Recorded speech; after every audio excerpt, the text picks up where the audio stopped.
Şimdi enteresandır Uygar'ım. Tabii ki insanlar bir şekilde bir şeyler spontane gelişir. Ve bazen Rab ister insanların yan yana gelmesini.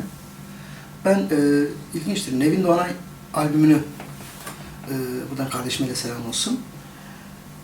Grafik tasarımını yapıyoruz. Ben Nevin'e döndüm. Dedim ki bacım dedim ya, senin bir tane kuzenin var dedim. Uygar Doğanay. Evet dedi abi dedi. Dedim ki ya o kimine bir şey yapmıyor dedim. Yani inanır mısınız ya 1 dakika ya 2 dakika ya 30 saniye telefonum çaldı. Arayan Burak'tı. Dedi ki abi dedi Uygar Doğanay albümü yapmaya karar verdik. Seninle yapacağız filan dedi. Dedim ben şeref duyuyorum. Biraz önce dedim ki ben konuştum. Acaba dedim bir şey yapıyor mu kendine diye. Derken Uygar'ımla biz aradı beni. Randevuleştik. Burada buluştuk. Yani bir şeyleri sen istersen bir insanla çalışmak istersin. Bir şey yapmak istersin. Ya kendine bir şey yapıyor mu? Yapmıyor mu? Bir şey daha ilginçtir. Bir düğün var Ankara'da. Dostlarım var benim, aile dostlarım. Dediler ki böyle böyle dediler. Ya filan sanatçıyı istiyoruz. Aradım dediler ki ya valla biz dediler bu arkadaş dedim ki tamam aradım. O yoğun takvimi. Ya dediler ki Uygar Doğanay diye biri var. Abi dedi onu istiyoruz dedi. Henüz albümü yok Uygar. Albüm filan yok. Sosyal medyada yaptığı işte hepinizi sevdiği gizli sevdam var. Onlar da yok o zaman. Onlar da yok o zaman. Onlar da yok. Sahnede çalıp kaydettiğim şeyler var işte yaralarımı okumuşum Kıvırcık Ali'nin işte hallerimin tarifi yok. Sahne kayıtlarım telefonla kaydetmişiz atmışız internete o zaman tabii. Şimdi ben bu defa Uygar Doğanay'ı arıyorum abi. Nasıl bulacağım Uygar Doğanay'ı? Elazığ'da kaldığını söylüyorlar. Ben Facebook'a girdim. Arkadaşlık yolladım. Dedim ki böyle böyle dedim bir düğün var derken bizim radyocu bir arkadaşımız vardı. Onu aradım. Dedim bana Uygar Doğanay'ın telefonu lazım. Bizim bir şekilde orada... Burada lafını balla aldım işte hayat. Bana telefon geldi abimden. Ben de restoranda saz çalıyorum yine. Programa çıkacağım. Dedi ki Şerif Kayran arıyor. Ya dedim abi kapat dedim. Şerif Kayran'ın bizle ne işi var dedim. Şerif Kayran beni niye arasın dedim ya. Yok dedi vallahi arıyor dedi ya. Dedim hele bir gönder numarasını ben bir arayayım niye aramış. Tabii oradan bir bağ oldu. Evet, yalnız başta da söylediğim gibi şunu arkamızdan gelen kardeşlerime de işte belki şu anda mücadele eden bizden daha iyi olan yaşıtlarımız var, arkadaşlarımız var. Olmayacak diye bir şey yok. Allah istediği zaman bir anda 5 dakikada insanın hayatı değişebiliyor. Yalnız bu yola çıkarken şunu gördüm işte etrafımızda olan nice insanlar, nice o kocaman devasa insanlar bir anda biz 2 kişi, 3 kişi kaldık. Stüdyoda sabahladık. Ofisimizde yattık, kalktık. Benim o zaman evim burada değildi. İşte bir valizim elimde bir gri bir valizim tabii gri bir valizim işte de stüdyo ofiste buralarda çok kalmışımdır. Destek manevi olarak destek yani iş olarak değil zaten o dakika no name bir isim Uygar Doğanay kimse bile bilmez. Oradaki o bana abiliği ve daha sonraki süreci zaten bahsetmiyorum. Ondan sonra zaten Allah da bir ömür daha da devam ettirecektir de biz olduğumuz sürece. Yani ne diyeyim bunlar bir insanın hayatında zor bulabileceği şeyler. Bu dostluklar, bu abilik, kardeşlik hayatımın her anlamında, her evresinde. Elazığ'da yaşadığımız bazen işte insanın hayatında olan problemlerde ne zaman arkamı dönsem, ne zaman arkamı döndüğüm zaman hep arkamda olması.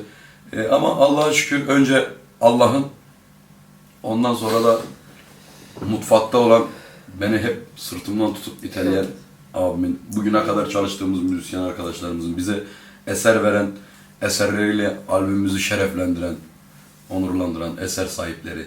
Yani hep iyi, kalben temiz olan insanlar var. Niyetli, hep öyle gelişti. Çünkü stüdyo aşamasında da çalışırken mesela oraya gittiğimizde sağ olsun Hüseyin abi de aynı keza o da canla başla tabii kim olduysa herkes işte bir hissiyat sağ olsunlar teşekkür ediyoruz. Şunu bir de belirtmek istiyorum dedi hani dedim ya arkadan gelen arkadaşlarımız yani Piyasa çok sıkıntılı, piyasa çok problemli. İşte insanlar ne umutlarla, hırsızlığı çok kötüdür benim gözümde. Ne umutlarla yola çıkıyor. İşte adam albüm yapacak, onun parasını alacak ya işte. O kardeşim çok güzel repertuar, çok güzel albüm. Sen patladın diyor, geçmiş olsun falan filan. Bunu böyle yapalım, bunu şöyle yapalım. Çocuk gözünü bir açtığında zaten cepte kalmamış bir şey. Arkasını döndüğünde reklam yapacak parası da yok. Bir de kandırılmış çocuk, yanlış seçimler yaptırılmış çocuğa. Yani bir an önce başımızdan gönderelim, ne oluyorsa olsun diye yapılmış işler.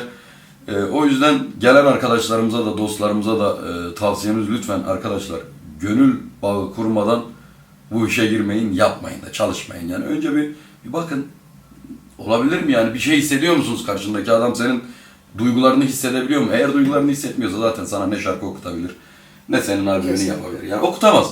Biz bugün işte albümümüz çıkıyor, bir gün sonra sabah bir gözümü açıyorum, Şerif abinin WhatsApp'tan mesajları, yeni çıkmış albümümüz, bu şarkı olur mu? İşte ben onu akşam olduğu zaman dede, işte bu olsa daha iyi olmaz mı? Hep sürekli hiç durmadan her gün hep bunun istişaresindeyiz ve hep de seçtiğimiz şarkılar, repertuarlarımız hep kafamız aynı. Yani bir şarkı olduğu zaman ben orada Şerif abinin ne yapabileceğini, neler çaldıracağını ya da nasıl okutmak istediğini bildiğim için, o da beni tanıdığı için biz bir bütün olduk. Yani Aynı şeyleri hissediyoruz.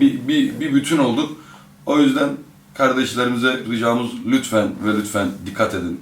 Yani umudunuzu çalarlar. Aynen, umut tacirlerinden. Umut tacirlerinden kendinizi avutun. Kurtar. Yani bunu taş atmak olarak görmesinler de Tabii, maalesef tabii. doğruyu söylüyoruz. Yani şu anda bizim stüdyo ortamlarımız falan Kesinlikle. bayağı bir sıkıntılı, problemli Doğru, durumda. doğru. Yani artık herkes bir an önce geçiştireyim, herkes birbirinden ben bundan ne alırım, ben bundan ne alırım. Çok azdır, nadirdir, sayılıdır bu insanlar. Yani görerek bu işi yapın. İlla bize gelin demiyoruz. Aynen ama öyle. ama yani İşin ehline gidin. tabii ki öyle anlaşılmasın asla. Ama gönül bağınız olan insanlarla iş yapın ki yanılmayasınız. Doğru. Güzel mesajlar bunlar. En azından Uygar Doğanay'ı sevenlerinin veya Uygar Doğanay gibi bu yola çıkmak isteyen kardeşlerimizin. Bir de tabii ki tavsiyelerim var. Uygar'ımın söylediklerinin yanına bir şeyler daha koymak gereği hissettim.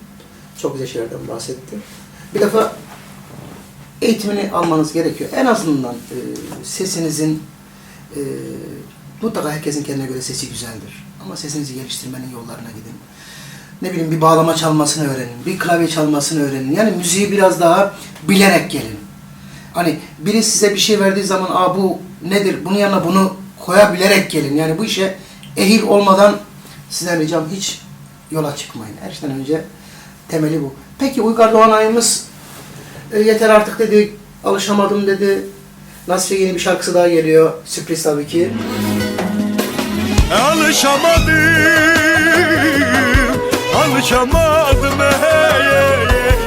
senin yokluğuna.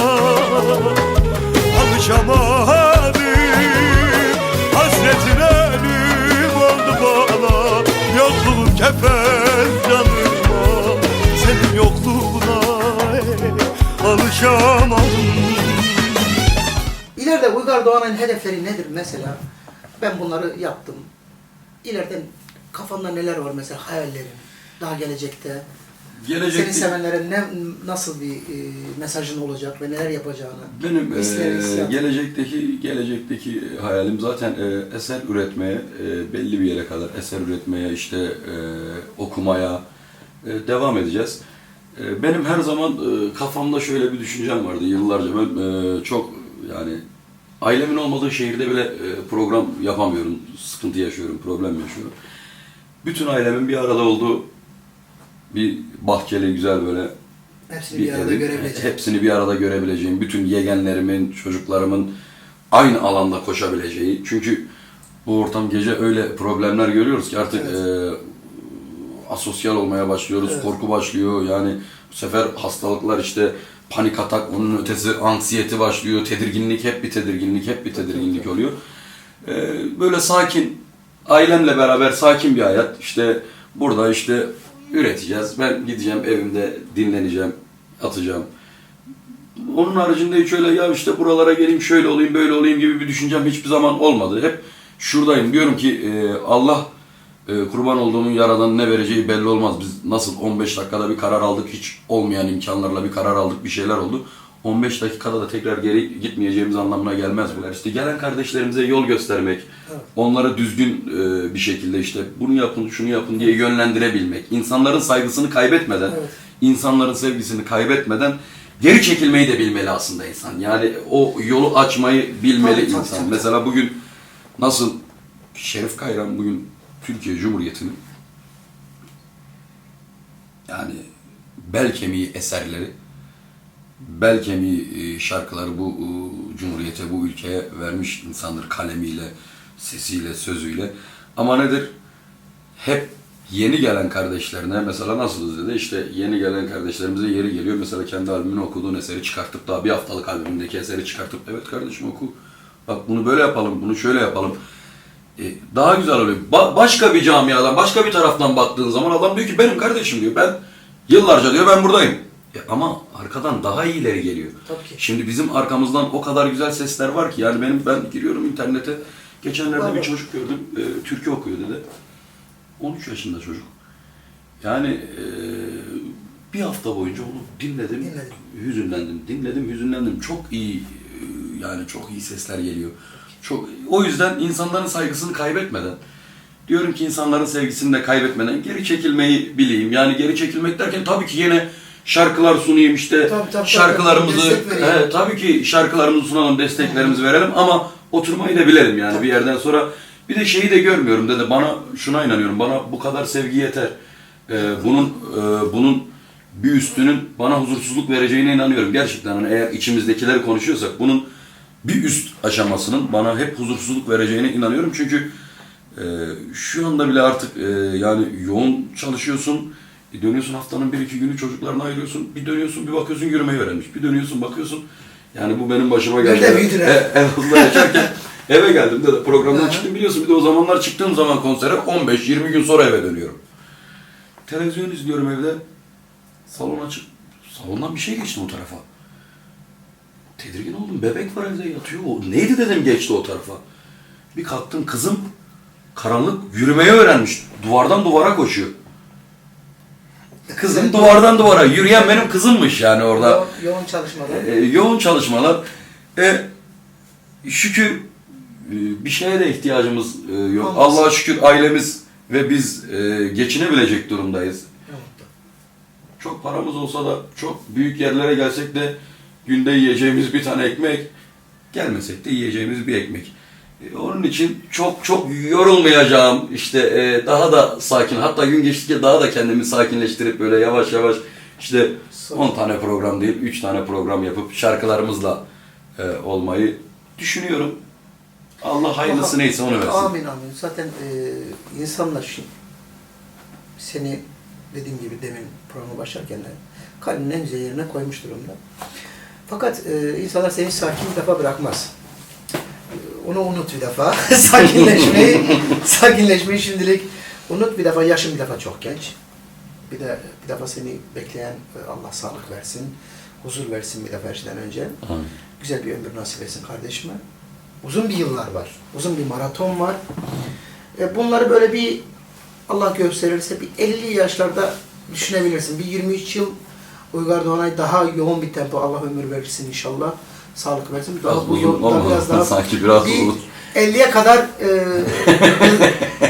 bu hızın bir iki tık daha hızını daha sonra 50'den sonra yavaş yavaş deriz ki Uygar'ım ya işte konser sayısını 10'a değil de 5'e git. 4 sahne yap ama insanlar seni rahat bırakmayacaklar. Çünkü şu anda artık sen insanların kalbine bir ekolsün, bizim için de bir ekolsün.